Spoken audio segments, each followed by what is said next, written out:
the speech deficits in the Parkinson patients. Now the combination. Julius will talk about combination with other modalities.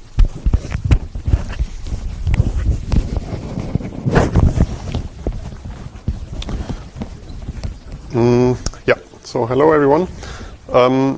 I'm now going to describe what we did with the at-home data and also try to predict UPDRS values there. The challenge here is basically that the motor systems that we have in PD fluctuate over the course of the day, and the basic aim of the medication is to flattening out these fluctuations.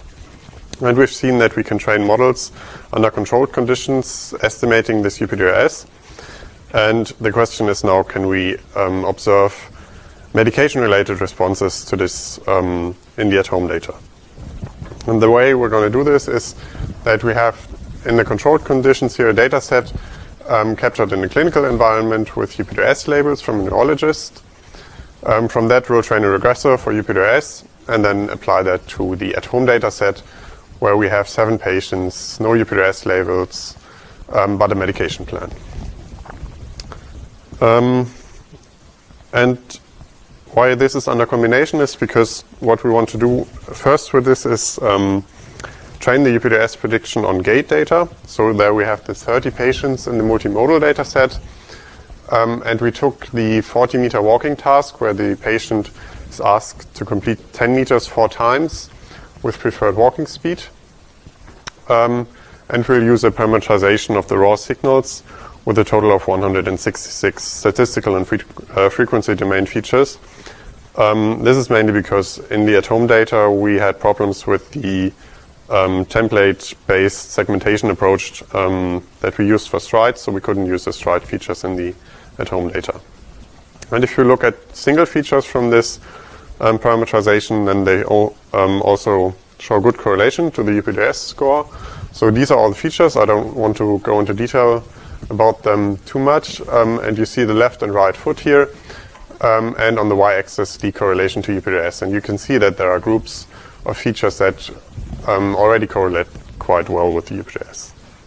So now we use these features to train the regressor, and we use a support vector machine with or support vector regressor with a linear kernel, and on top of that recursive feature selection, optimize the parameters, and then end up with this parameter set down here, which might be slightly optimistic, but we only have these 30 patients to train this regressor, so this is what we can do. This is how the scatter plot then looks for training the UPDRS regression on the gait signals. So you have the real UPDRS labels down here and the predicted up here, and we reach a Spearman correlation of 0.74 with this. Now in order to somehow compare this with medication, we need to get an idea about what the current plasma levels of the medications are, and because we have different types of medications in the at-home data, we like to compare this with the levodopa equivalence, which is one kind of medication in the case of Parkinson. So we use these levodopa equivalent doses of different kinds of medications to map basically everything to the effect levodopa would have. And then over time we model these plasma levels with curves that look like this. So you have a certain time Tmax that you need until you have maximum concentration, and after that it's basically exponential decay that is characterized by a half-life. These are the types of medications that we have on the data set, corresponding doses to compare to levodopa, the Tmax and the half-lives. And if you look at one particular day of one particular patient, then this could look like this. So in the morning at 6 o'clock he takes a blue pill, then it takes a certain time until we reach maximum concentration. Then we have this decay. Here he takes 2 different pills, and so on. So we have this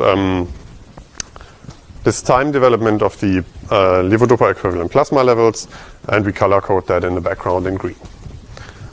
So what we do now is we look at the 4 days we have for this patient on the at-home data set and plot on the y-axis the increment in UPDRS that we predicted with the regressor that we trained in the clinical data.